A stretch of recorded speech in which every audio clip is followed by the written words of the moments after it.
Welcome and thank you for attending. SAA Storytellers, Your Stories on Stage is a virtual community storytelling show that's an extension of the community stories featured in our quarterly news magazine, Spondylitis Plus. A special thank you to our SAA members who have helped make this space possible. The stories presented here tonight are pre-recorded, but we're gathering live tonight to celebrate the spondylitis community and the healing power of story. Tonight's storytellers are Kyle Settles, Judith Safford, Mike Matola, Kylie Frost, and Dan Wilson. Please post comments before, during, or after the stories.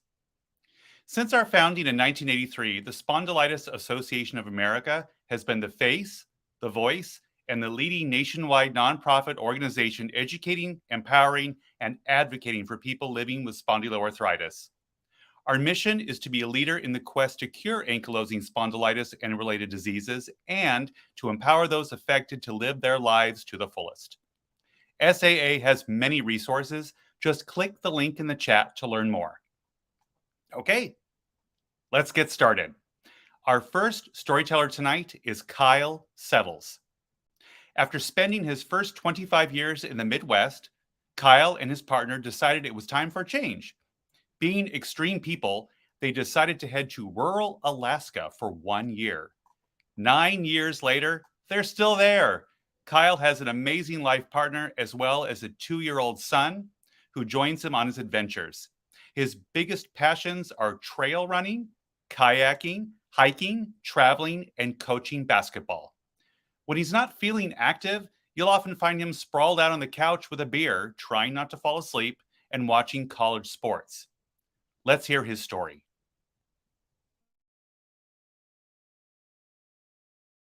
Hey everyone. I am a father, a husband, and a nurturer. My name is Kyle, and while the first two titles are those most important to me, it's the third, truly, the nurturer that I'm the most proud of. As a child, I was also the one helping the injured kids at the playground, or going out of my way during our baseball games to make sure the opposing team wasn't too upset after a potential loss.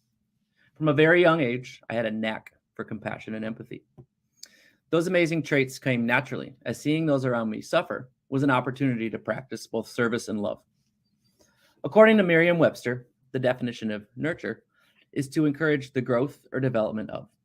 As a father, husband, and teacher, that comes really easily to me. How can I nurture others to bring myself joy?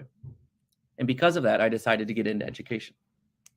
In 2014, I moved to Alaska to pursue my dream of teaching in a native village. I saw nurturing others outside of my personal comfort zone to be an invaluable opportunity that was absolutely impossible to pass up. As I progressed through my first year of teaching back in 2014, I began noticing my first significant bouts of chronic and unexplainable pain. My lower back often felt seized, my hips tight, and my ankle somehow swollen. Ignorance and denial took a tight grip on me because I was 28. That meant that I'm young and healthy, right? That denial and ignorant approach stayed with me for the next 2 years and inevitably tore apart my mental health. Why is my back constantly throbbing? What is wrong with my hip? And why is my ankle so severely swollen? Because there were no healthcare options in rural Alaska, the idea of finding a specialist seemed impossible. And honestly, where or how do we even start? In 2018, I was abruptly forced to stop running and hiking due to severe ankle and lower back inflammation. This is also when I began seeking specialists in regard to my issues. One podiatrist actually recommended reconstructive Achilles surgery, while another recommended Achilles debridement, both which would have severely debilitated me. So now I am 33 and felt that my body was absolutely giving up on me. What is going on? Why is my ankle so injured when I don't actually have an injury that I've suffered? My mental health was at an all-time low, and after battling for 5 years, I had no path in sight. In the summer of 2019, I visited 2 different rheumatologists to get additional opinions. I had now relocated to Detroit and had tons of hope.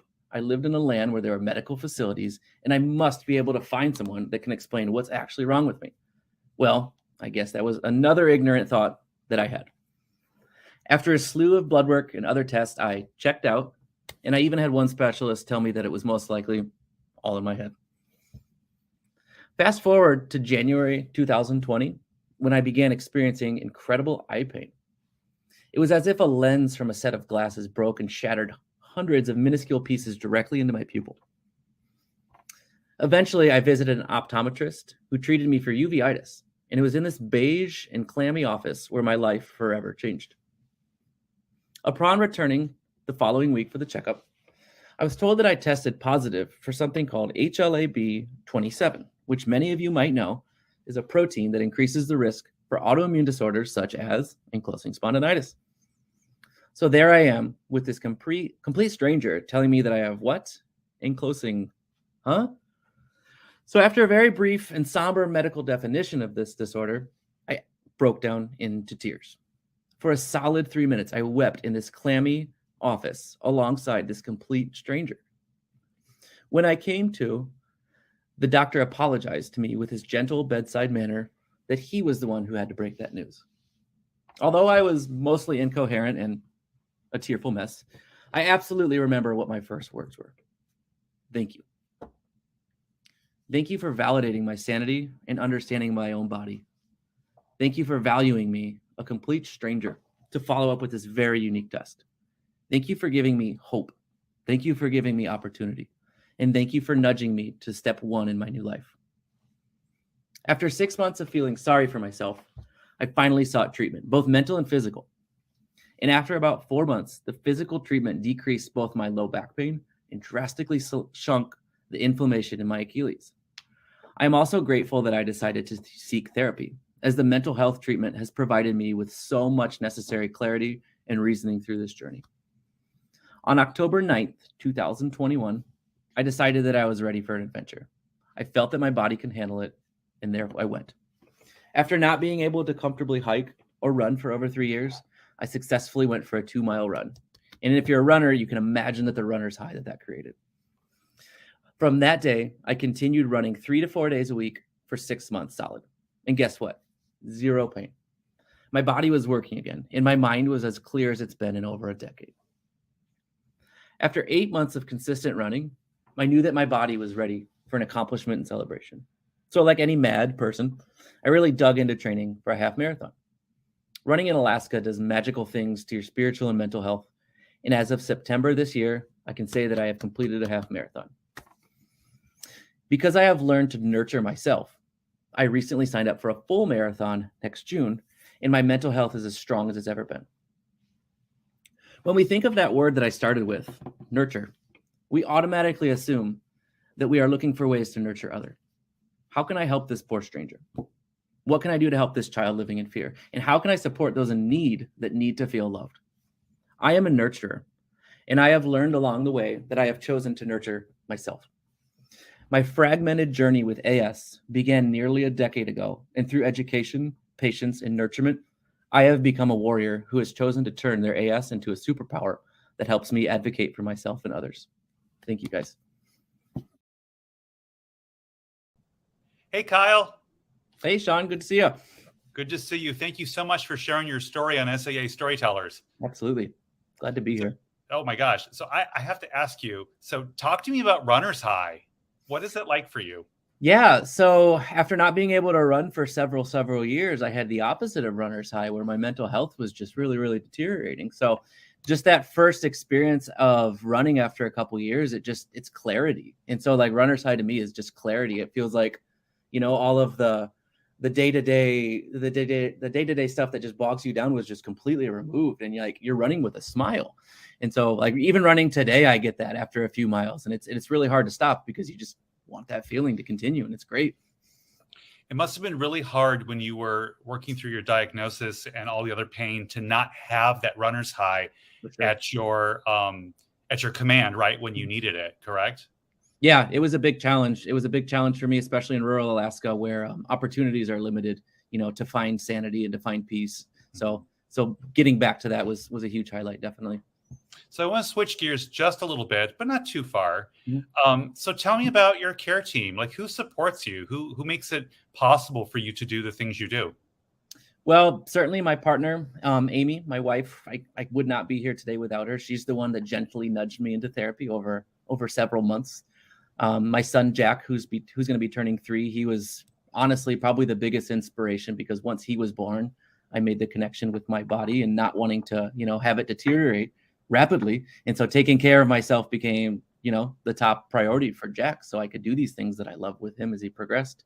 And my sister as well, she's in the medical field. She's a nurse practitioner down in Indiana. So all of those kind of combined to just create a really empathetic system that supported me along the way.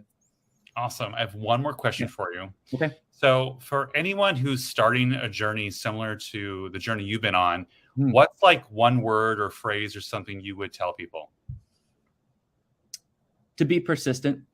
To be persistent and advocate for yourself, because in my story included so many different pieces that just weren't connecting at the right time. And it just took one thing, like that uveitis, it just takes one thing. So to be persistent and advocate for yourself, for sure.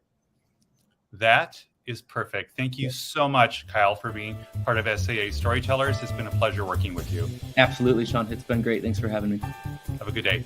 Yeah, you too.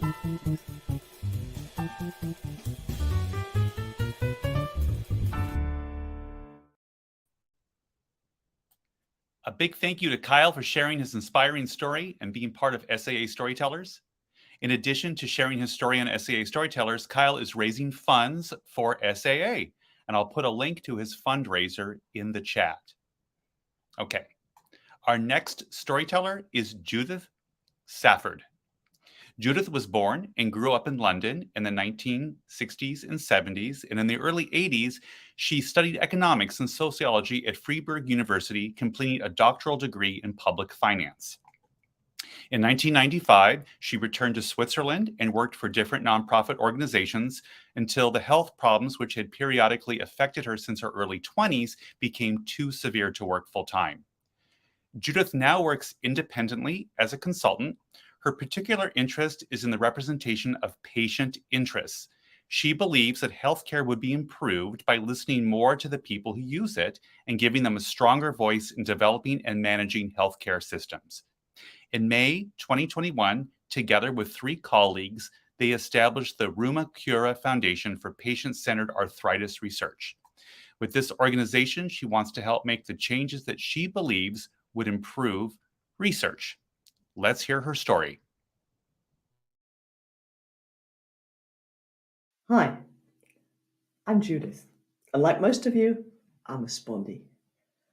I had backache already in my teens. I'd go to the doctor and they'd say, "Oh, I think you're imagining it, it's sort of psychosomatic," or I'd get some physiotherapy. And I never told them that in my family, my brother had spondyloarthritis and my grandfather had had spondyloarthritis, because I'd been told as a child that this was a plague on our family, but it only affected the men. And nobody ever asked me. And as I grew up, my health kind of continuously deteriorated.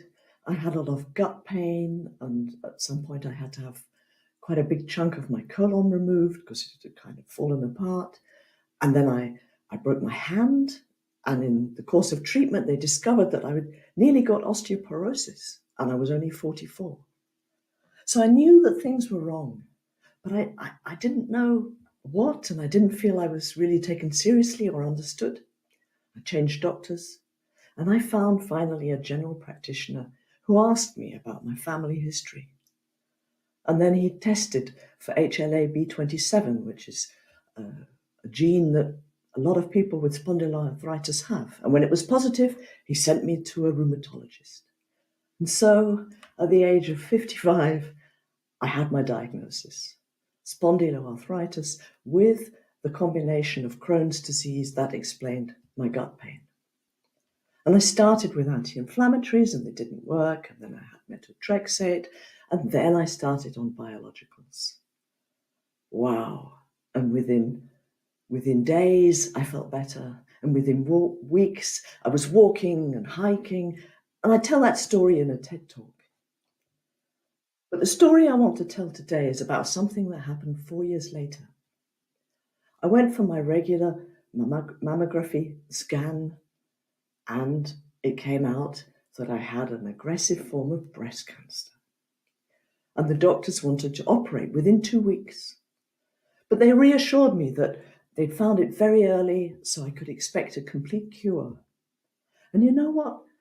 it wasn't really so scary because, yeah, if you have a cure, an operation, well, okay, it's a stumbling stone, but didn't seem like such a big deal because we can't heal spondyloarthritis yet.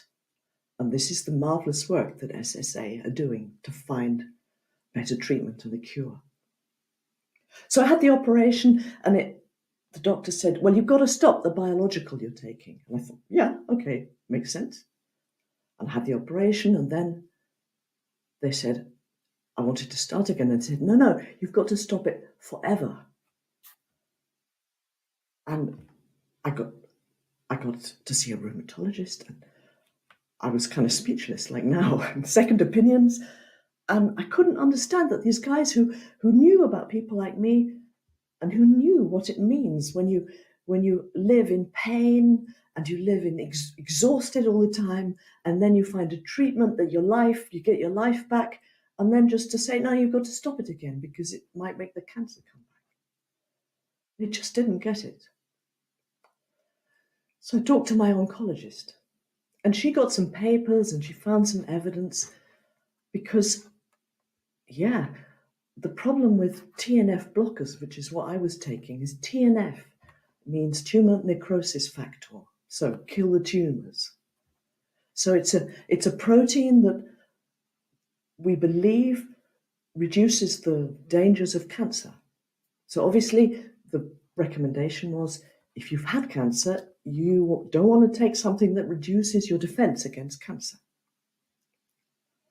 Anyway, the oncologist gave me some papers, and she showed me that although that's the theory, TNF blockers have been around 20 years and we're not seeing that people are getting cancer more often. So the evidence is very unclear.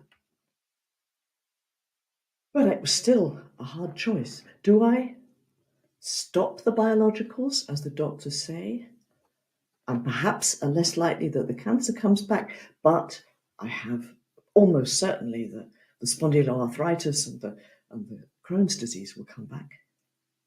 Or do I go against medical advice and continue the biologicals and live a good life and continue living normally, but maybe the cancer will come back? And I really felt like on a knife edge, and I felt very alone. So I talked to my oncologist again, and she said something that was very wise. She said, what does quality of life mean to you? And then the decision was easy. I choose to continue living a quality of life with biologicals and take the risk that maybe there's more danger of the cancer coming back. I don't want the pain and misery of spondyloarthritis anymore. And I explained my decision to the rheumatologist and to my doctors. And in fact, they all acknowledged my decision and they all agreed. Good way to go. I have my regular checkups, and it's 3.5 years since the end of cancer treatment, and I'm doing fine. So what did I learn from this story? I learned to listen better to my needs and to stand up for myself and to get informed and make informed decisions. And if I don't understand the information that I get, I want it to be explained to me. And I learned that nobody knows my conditions better than me. I have spondyloarthritis, I have Crohn's, I have osteopenia, and I've had cancer. And each specialist knows about his own thing. But nobody understands the way they work together, and nobody knows about the other specialties. And so I am the ultimate expert of my health. And in fact, my doctors acknowledge that. Comorbidities? No, they don't understand it. They ask me. But the most important thing that I learned is I know what quality of life means to me. And I want my treatment to go for that objective, to give me the best quality of life that I can have. That's my story. Hi, Judith. Hi, Sean. Nice to talk to you. Nice to talk to you too. Thank you so much. We've known each other for quite a while now, and you're in Switzerland. I am, yes. I was You born in are. the UK, but I'm in Switzerland now. So thank you so much for like sticking with me and all the emails and staying in touch with me and being a resource for SAA out in Switzerland, because I know you've been very nice and posted things about our global spondyloarthritis summit. So I really appreciate that. I also just looked up, I follow you online, and I Yes. looked up a little article about from wheelchair to climbing or something like that. Tell me a little bit about your outdoor experiences. I think they're amazing. So, well, that's the TED Talk. Mhm. But I've written about it in a blog as well. You know, when I was really in a bad way, I couldn't even walk to the local village shop, and you know, I was going to the UK at Christmas, and I had to have a wheelchair in the airport, and if I had to walk more than 50 yards, I just couldn't. And then we started the biologicals, and yeah, it was like when I started moving, I found that the more I moved, the better I got. And the more I moved, and better, you know. And so I thought, well, where does this stop? And because I used to love going to the mountains, I thought, well, why don't I try to do the most crazy tour I ever did? I could possibly imagine. So I found some friends, and we did a very crazy tour, climbing to the highest peak in Switzerland, amongst others. I think I read Matterhorn in there. What do you say? I think the word Matterhorn was No, I didn't do the Matterhorn on this occasion because it wasn't in the right corner. We were going for 5 days, but we did 16 peaks in all, but not the Matterhorn. oh my gosh, that is you are my idol. I want to do that. But I was very tired afterwards. I kind of collapsed after 10 days.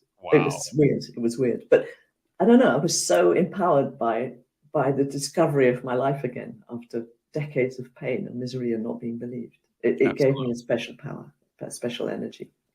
And the pictures online from, I know there's 1 or 2 pictures from your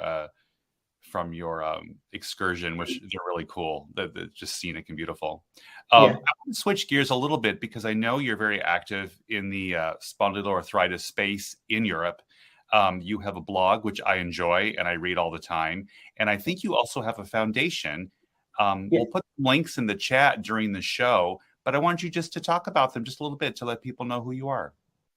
So when I climbed these mountains, there was a plaque on the highest mountain from Seneca that said, what you think is the peak is nothing but a step.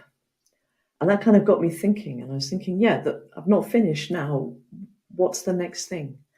And perhaps you heard out of my story that I was very frustrated that I didn't feel listened to as a patient. And I think my diagnosis would have been earlier if I'd been listened to, and nobody managed to join the dots, you know, between Crohn's and osteoporosis almost at 44 and backache and family. And so I wanted to change the focus of research, that it looks more closely at what patients actually need and not what maybe industry thinks is most important or what academics think are most important. That's important too, but we need to work together more. I don't want to just be a kind of subject that is sort of given medication or tested upon. I want to be an active participant in the research process. So I started a foundation for person-centered arthritis research with 4 friends. And where most of us are patients, and that's really important, that it's patients that are leading this organization. Absolutely. And talk a little bit about your blog, right? I think you've got your TED Talk on there. What else is there? I know we can contact you there. Anything else? Well, you know, people were sort of saying, well, what's your secret? And I'm very clear about this, that a lot of the secret is the medication. You know, that got me up and running again. But it's not 100%. There's a lot that you can do yourself. And so I've been writing over the years over my experiences, like the first one obviously was keeping moving. And I've noticed that a lot of people with spondyloarthritis have this feeling, yeah, got to keep moving. That's the way to keep the pain at bay.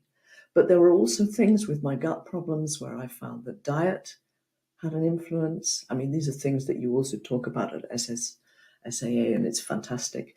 And also not what you eat, but when you eat. You know, fasting.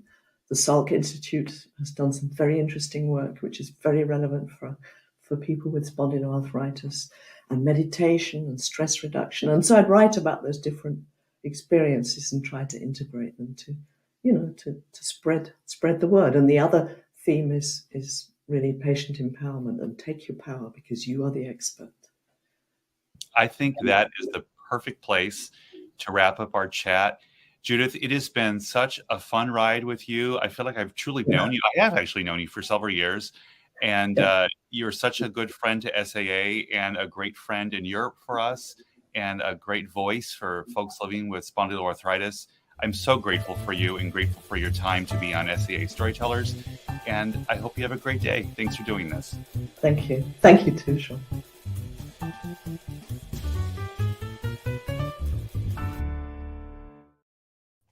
Many thanks to Judith for sharing her personal story with such honesty and being part of this project. If you'd like to learn more about Judith and her work, just click on the link in the chat to access her personal blog. I also want to share that SAA doesn't receive any government funding and relies on private donations.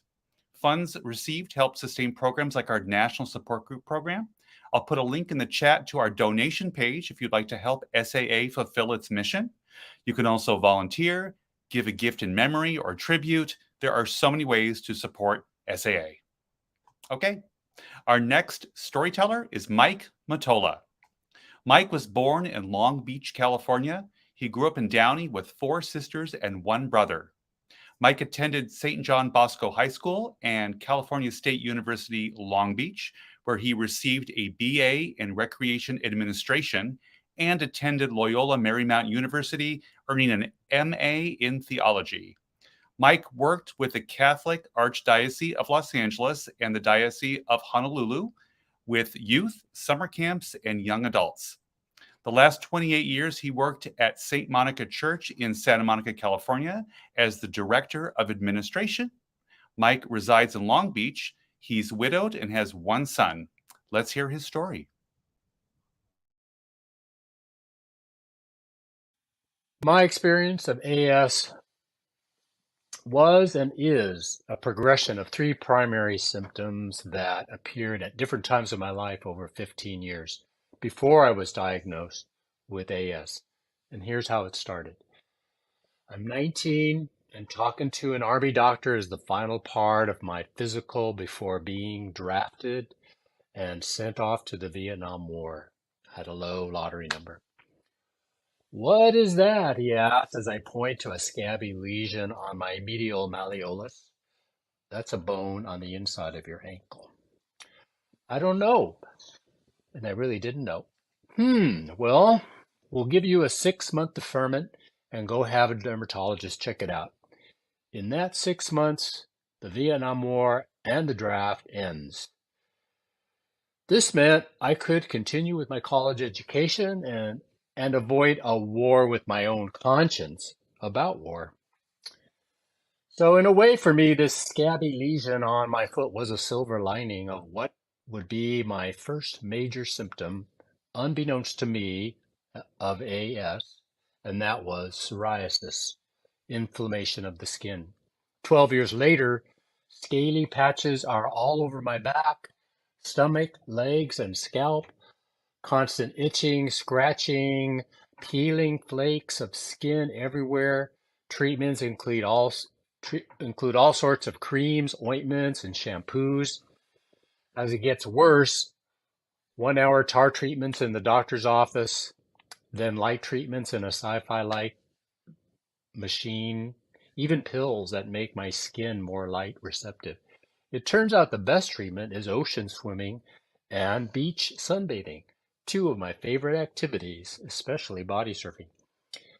Another silver lining. But I am feeling alone and like an untouchable during the worst of this crisis. It is hard for friends and family to commiserate with me, my going to the beach all the time. Hard life, yeah.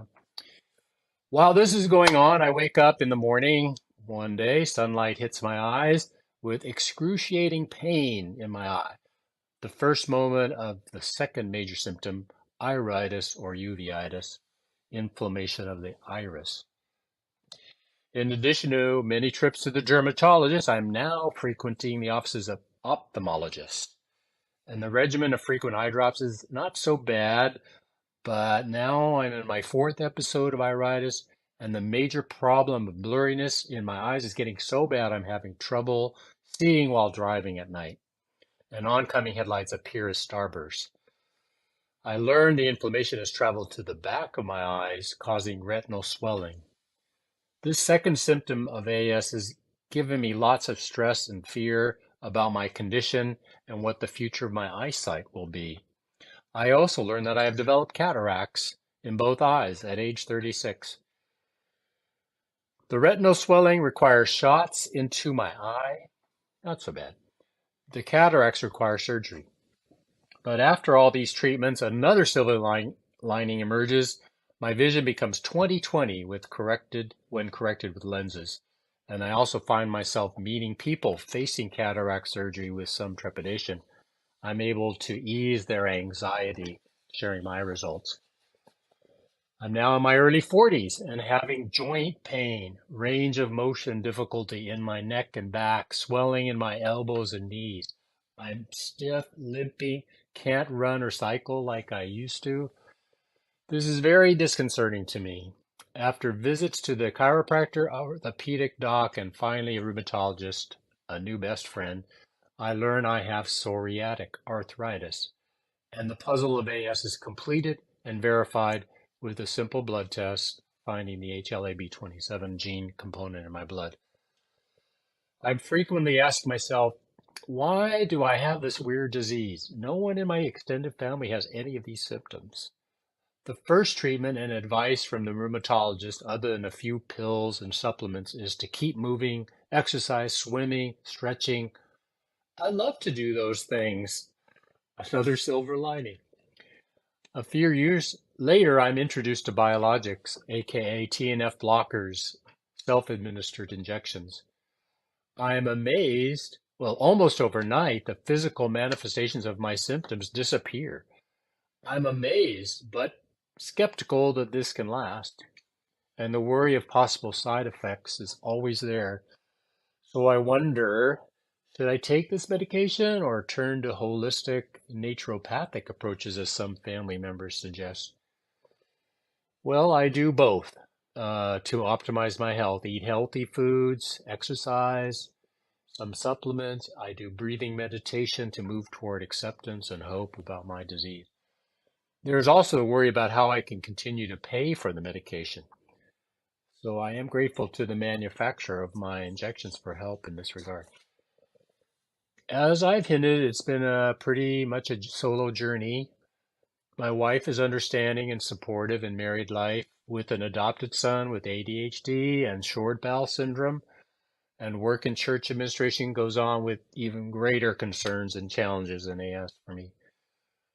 Unfortunately, tragically, my wife dies suddenly from a pulmonary embolism. AS becomes even more of a solo journey for me.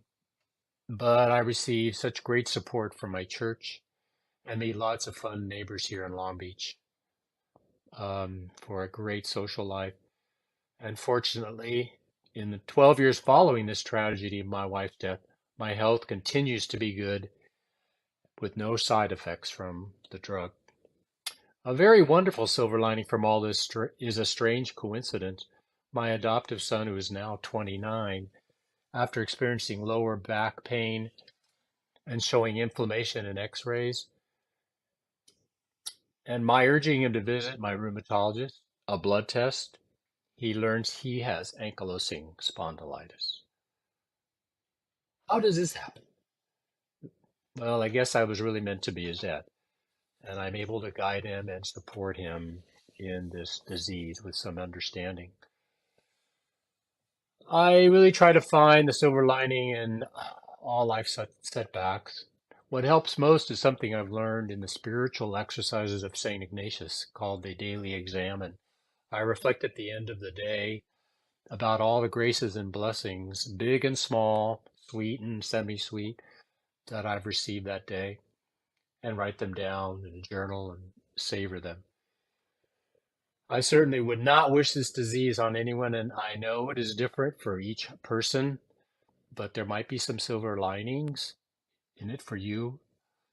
Maybe like meeting some awesome medical professionals and friends and support groups, or gaining time now to read some wonderful book. I've been trying to catch up on classics I missed in school. Listening to new genres of music and learning about them, learn a new hobby, matching your own limitations. So this is my story. Thank you for listening. Looking back at my life with AS, some really cool things have happened, and I wish you at least a few silver linings in your AS journey.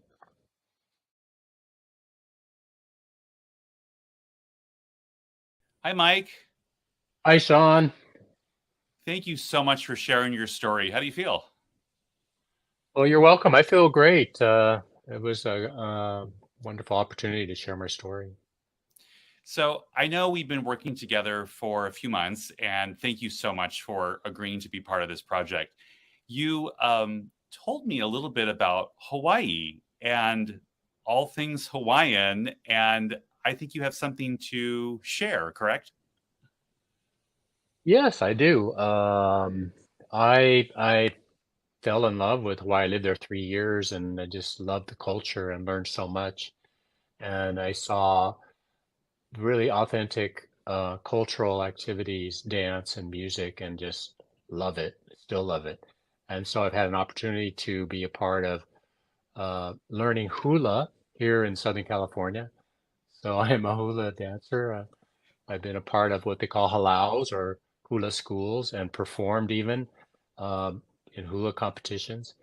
And I also play ukulele and have been a part of ukulele groups here in Long Beach.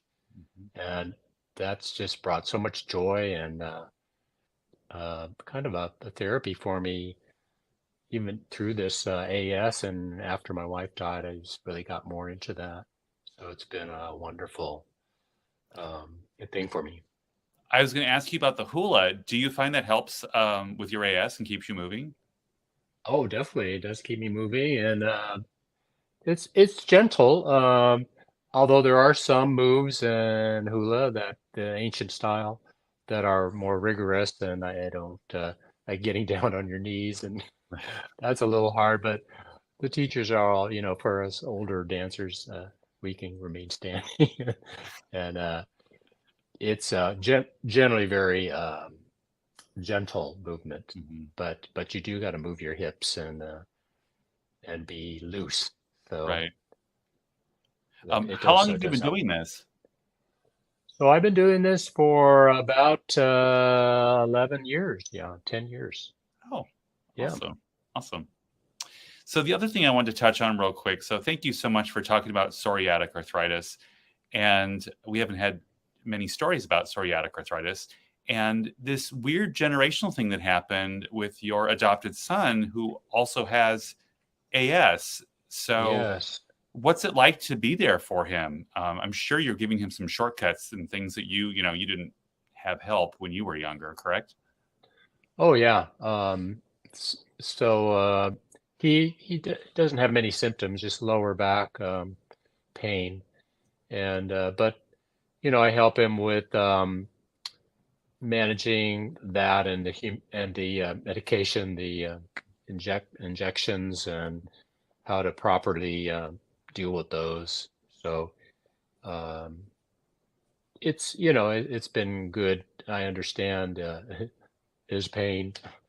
Yeah. So, but it's quite remarkable that he came down with this disease, and where no one in my family, my bloodline, has any symptoms. So it's Yeah. very, very, very strange. I think your presence on this show with your story and how no one else in your family really has these symptoms, and then you yourself are part of a family of people that aren't necessarily blood related to each other, but also coming out with AS, is going to be helpful for other people to hear who are also looking for answers. And I am so thrilled that you approached me after the last show to join us on a future show. It's been so much fun getting to know you and getting to know more about hula and Hawaii and your amazing life that you've had. So thank you so much for being part of SAA Storytellers, and have a great day. Mahalo, Sean, and aloha, everybody. Hope I was helpful. Absolutely. Thanks so much.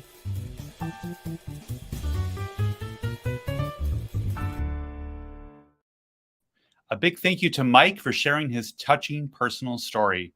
And thanks to all of you for being here tonight. I hope you're enjoying these great storytellers. If you'd like to learn more about SAA Storytellers, Your Stories on Stage, and would like to join us, I hope so, as a storyteller for a future show, just click the link in the chat. Okay. Our next storyteller is Kylie Frost. Kylie lives in New Zealand. 6 years ago, she was finally diagnosed with AS after a 30-year battle to get doctors to listen to her. Her daughter is 10 and is now facing the same battle. Kylie decided to fight back against the disease and keep herself motivated, so she decided to do a triathlon. It grew from there, and she used it to raise awareness for AS. Kylie's Facebook page has close to 5,000 followers, and 18 months ago, she started and finished Ironman New Zealand. She races in a tri-suit specifically designed for her, and she was getting so much recognition for it, as well as requests to buy one, that they're now designed by a company here in America that offers a wide range of gear that is now for sale worldwide. Let's hear Kylie's story.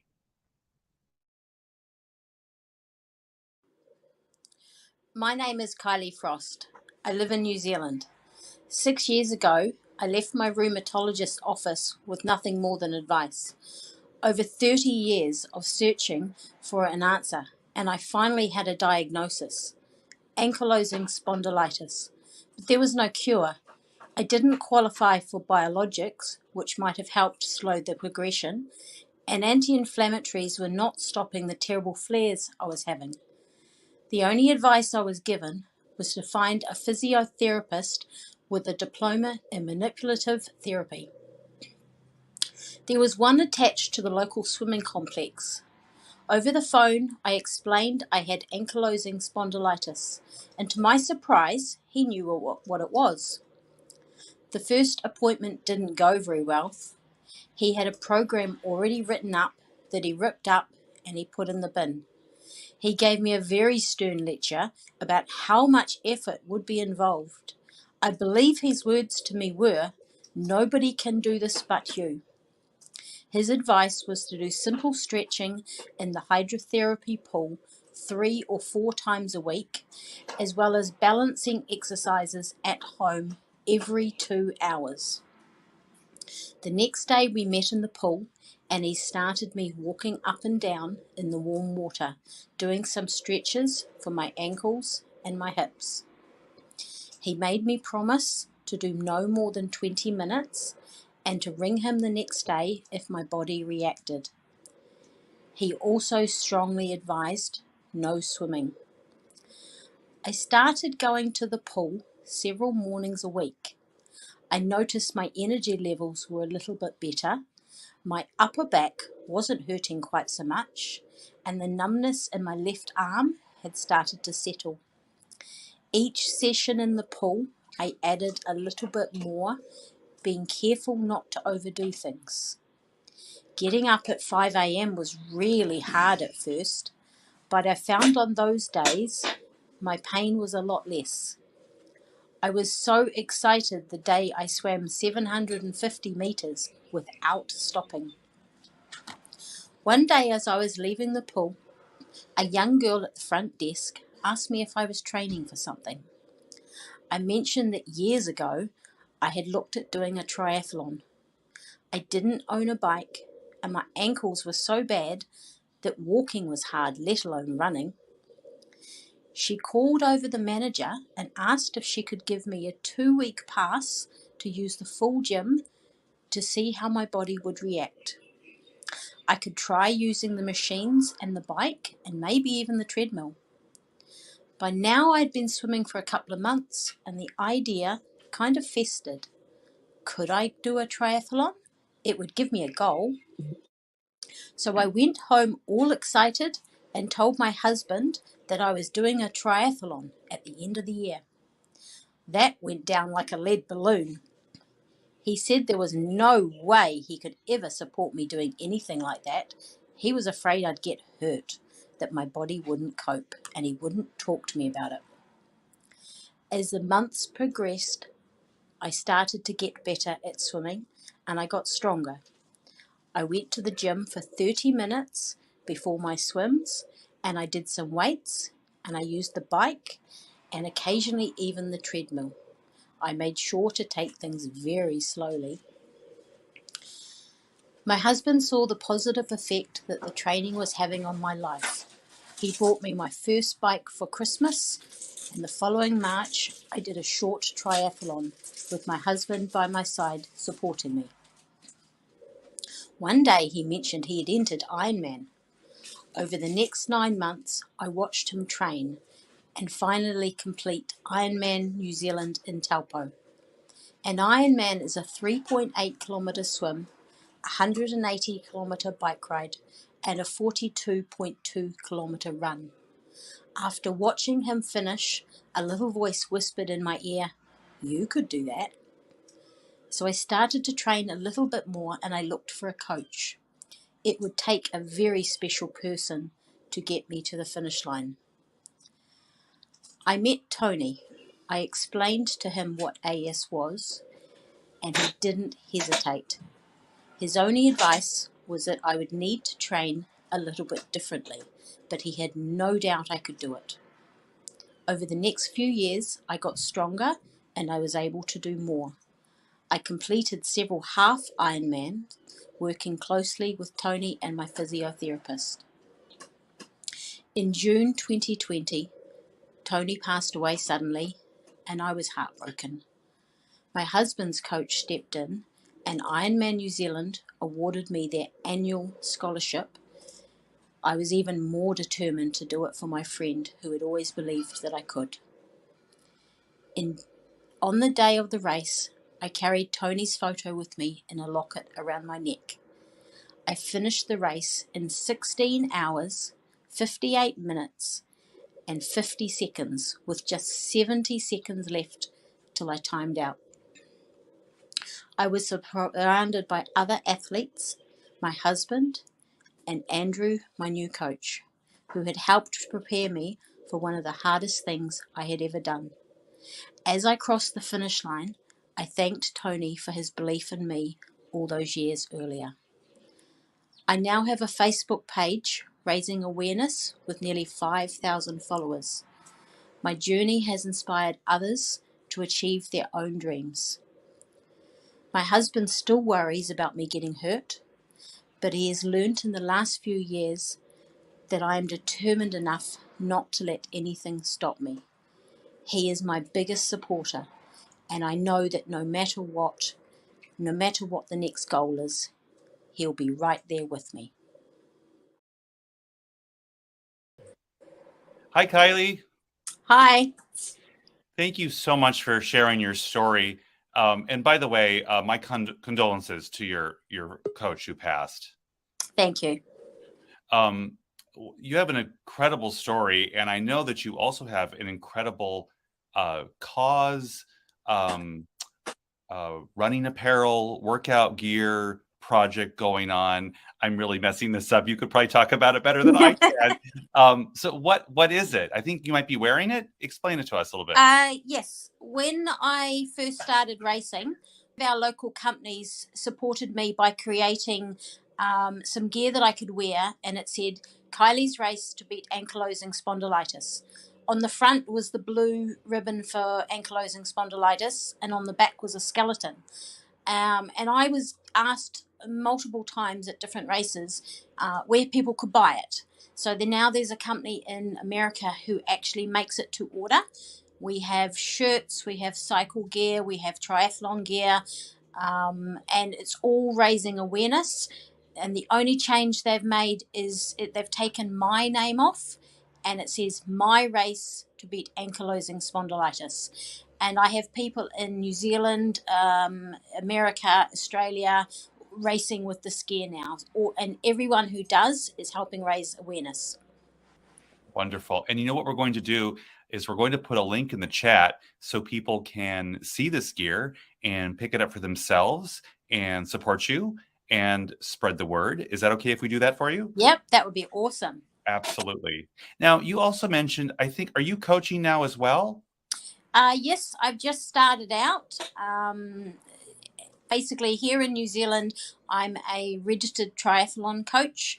I don't train the longer distances like Ironman. My focus is helping people get started, whether they've got health issues or just getting going, and they just need a bit of help and a bit of advice and support.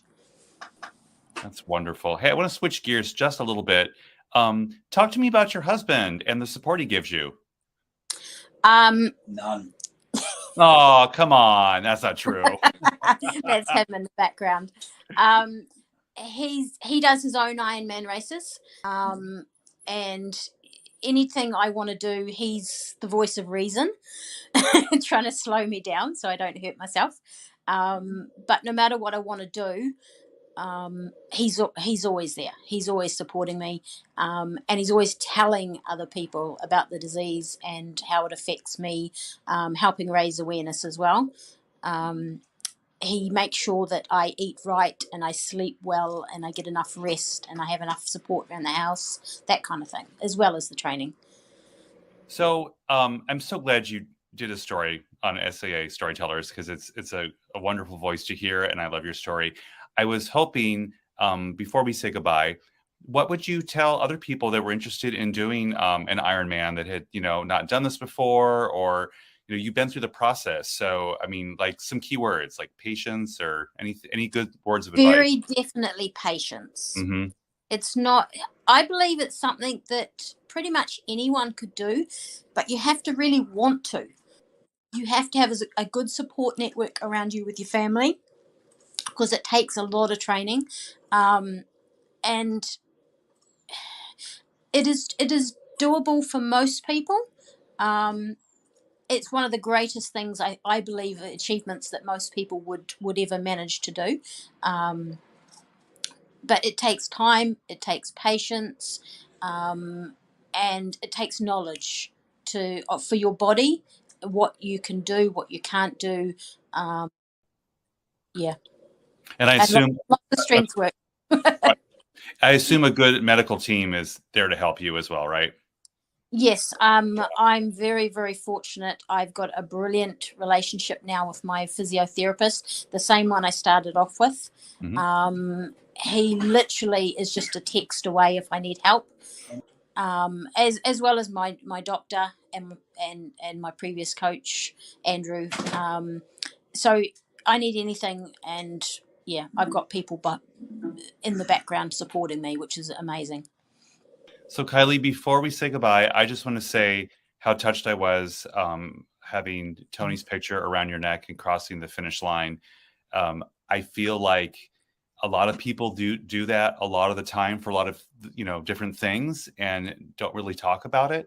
And it was such a touching human aspect you brought into this story, right? It kind of took a really wonderful turn and very touching. So thank you for sharing that. I really appreciate that. That's okay. I just had this idea that he started the journey with me, Mm-hmm. and it's important to me that he finished with me as well. Oh my gosh, that is the perfect place to conclude this interview. Kylie, thank you so much for working with me all the way from New Zealand. It's been so much fun getting to know you, and I can't wait to share your story, and I hope you have a great day. Thank you for having me. Of course. Thank you.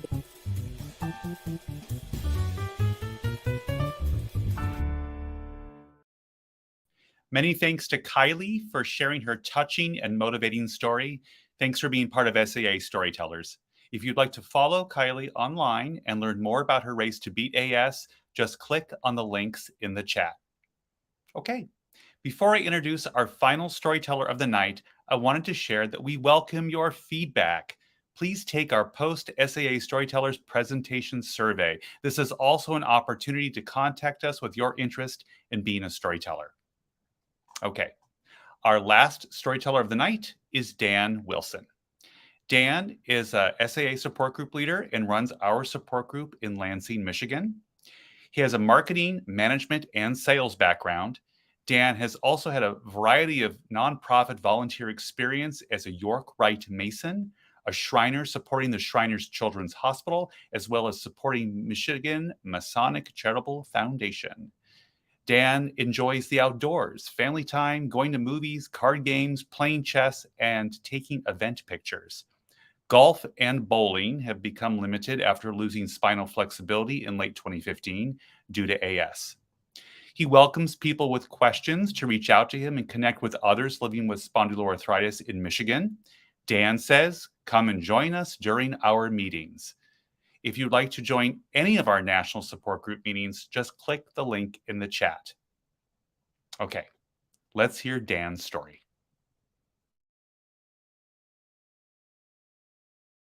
Okay, have you ever had a migraine where aspirin was given to treat it and you knew it wasn't going to work? And that's a large part of our lives. My story starts at the outset of being treated for psoriatic arthritis from 1998 through 2012. 2012 becoming my worst year for pain and weakness. On the first Friday of December in 2012, my lower back and left hip began to spasm as I worked through the day and prepared for a bank deposit. I then left the store and drove to the bank's depository box. As I stretched out my arm out of the car window to make the deposit, twisting, then bringing my arm and hand back inside the car, a fierce pain in my left hip became so intense that I could not put any pressure on my left foot. Fortunately, using my right foot to control the gas and brakes, I was able to drive home and park the car in my garage. Getting out of the car was extremely painful. I used the car itself, the car door, and the freezer next to the entry door to get inside. My wife, Kathy, saw me and told me to get back into the car. So I did, and proceeded to drive me to the hospital. After 4 hours, several x-rays, and 3 rounds of morphine, the pain subsided, and they told me to follow up with my rheumatologist and primary care physician. My rheumatologist took a bone density screening, resulting in full-blown osteoporosis. He said out in the hallway, and I remember this clearly, "Holy crap, his bone density is shit," as he then opened the door to the room I was waiting in. So that's how I learned of that. And as I began my treatment for that, my primary care physician assistant called me at home and said that he saw something on the x-ray which was beyond his expertise, and then gave me a referral to see a bone specialist. Now, after receiving the diagnosis for osteoporosis, while also thinking I needed a hip replacement, I went to see that bone specialist. As he came into the room that first week of January 2013, he said that he looked at the x-rays and that I did not need a hip replacement. He boldly said, "You have ankylosing spondylitis." I had no clue what that was. Telling me he did not want to step on anybody's toes, any doctor's toes, so he gave me a lab order to be tested for the HLA-B27 gene. Bypassing my primary care physician, I took that script to the lab at my rheumatologist's office, and within a few days, my results came back positive. With the notes from the bone specialist, my rheumatologist added the diagnosis of AS. I stayed with my rheumatologist and moved my primary care to a medical center that had a team of physicians, a physical therapist, and x-ray capabilities. During 2015, with controlled physical therapy, I started having difficulties doing sit-ups. Once able to do 100, it now felt like I was a turtle on its back. I couldn't do one. And I realized then that I had been and was in the fusion process of AS in multiple areas of my thoracic spine. I had to learn how to roll from side to side using my elbow and arms more often to sit up and stand. Because of physical therapy and research from Spondylitis Association, I was able to, over time, avoid a serpentine or an S-shaped fusion of my spine to an almost straight posture, fused a little left as far as a slight lean to the left, focusing on posture in sitting, standing, and sleeping. As I was moving along with this team approach, Kathy and I continued our careers over the next few years. The Friday of 2016's Memorial Day weekend became another Friday etched into my memory. As Kathy became ill, previously having chest pains a year and a half ago, is now having stomach pains where her pain meds are not working. And with her physician's statement, if the pain meds were not working, go to the ER. I drove Kathy to the hospital this time. After 7 hours in the ER, 5 physicians came into her room informing us she has cancer spots in every vertebra of her spine, tracing back to her chest wall bone, making their diagnosis of metastatic stage 4 breast cancer, never showing up on mammograms before. We began a 1.5 year battle with her treatments and then became each other's caretaker. On Friday, December 15th, 2017, watching the stages of her being half in this world and half in the next, I kissed her on the forehead, told her I love her, and with half her mouth then functioning, saying, "Love you too." Cancer had won, and she seemed to pass right through me, and then I started my new journey as a widower. Kathy was 57 years old, and I was her senior by just a few years. It's one thing to have to manage AS, and then it's another to be able to push through it yourself to be the best possible caretaker for your life partner that you can possibly be. And through all of this, today, 5 years later from this, I am almost at normal bone density. I have used every available resource, including physical therapy, immune suppressant and bone enhancement medicines, vitamins, a holistic approach, as well as a healthy lifestyle through meditation, managing foods I'm allergic to, exercise, and walking state hiking trails. What also helped me through it was family, friends, other support groups, and joining the Spondylitis Association of America as an outlet to connect with others as one of their group leaders for Michigan, helping others understand the need for information and an early diagnosis within this autoimmune condition we call ankylosing spondylitis, and inclusively all of the others.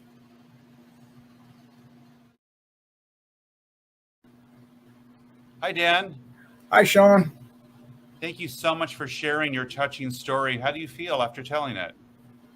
I feel good. I feel like I was able to control myself. It's been 5 years since losing Kathy, and it's hard to tell that story without being emotional, and that's what I was trying to do.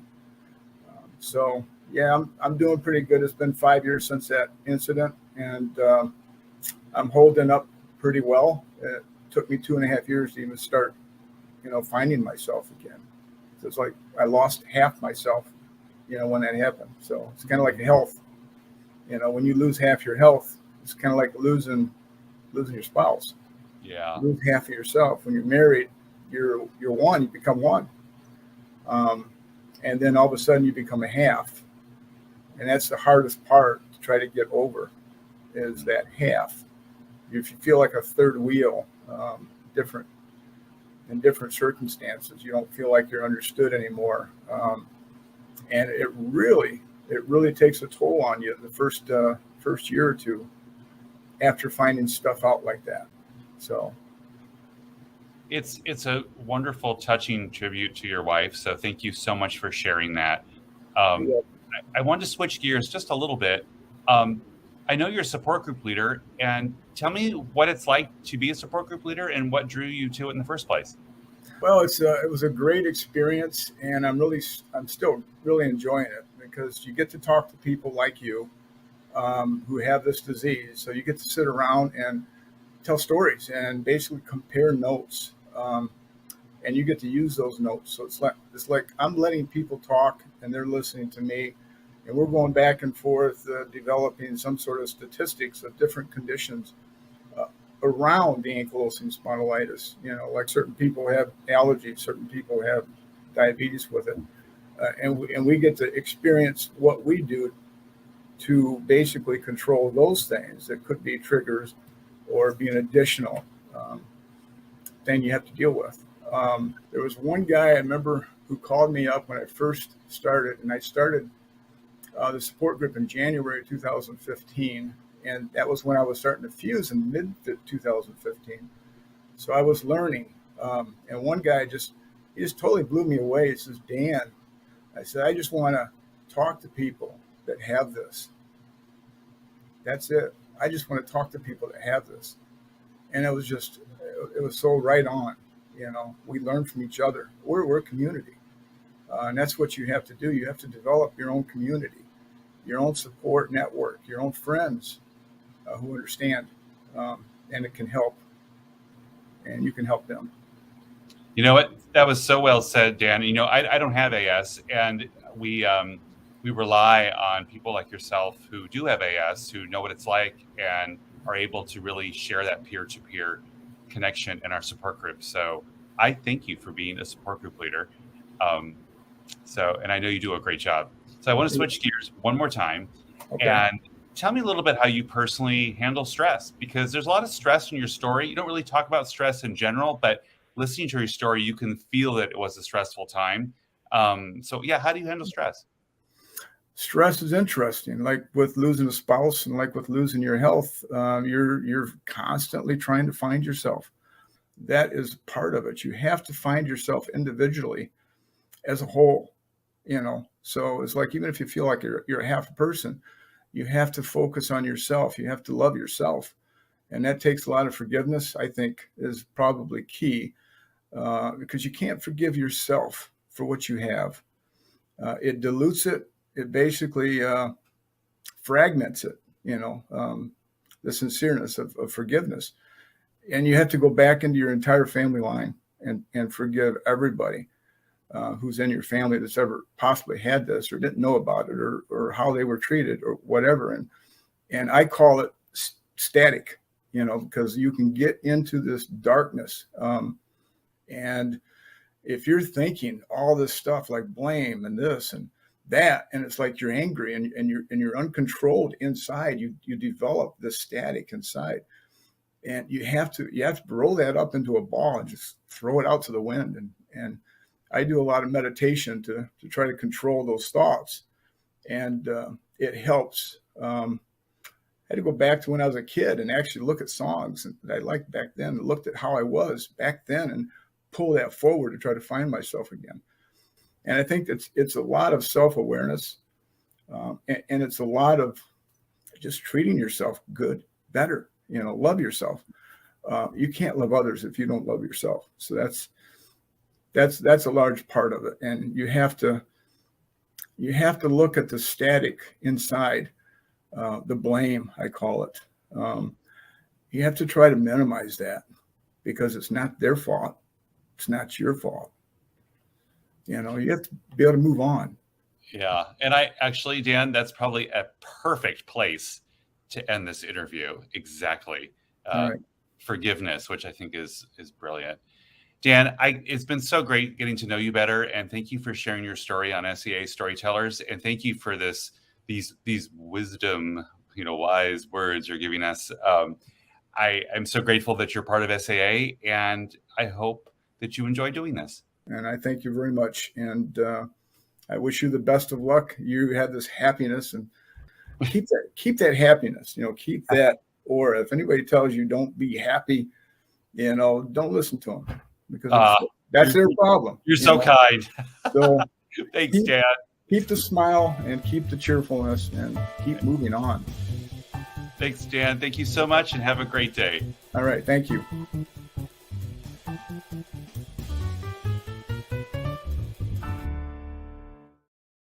A heartfelt thank you to Dan. Thank you so much for meeting with me to share your life story and being part of this project. What a wonderful group of storytellers. Kyle Settles, Judith Stafford, Mike Mottola, Kylie Frost, and Dan Wilson. Thank you so much for being brave and sharing your personal journey with us. I hope you will join us at a future SAA Storytellers Your Stories on Stage presentation. Thank you so much for helping us to create community and empathy through the power of story. I love storytelling, and it's my pleasure to share it with you tonight. Also, another big thank you to the members of SAA for helping to make this space possible. I hope you will consider telling a story with SAA. I'll put the link again to the post-show feedback survey in the chat, just in case you'd like to connect with us, or just email me to say hi. That's okay too. Thank you for joining us this evening, and have a wonderful night.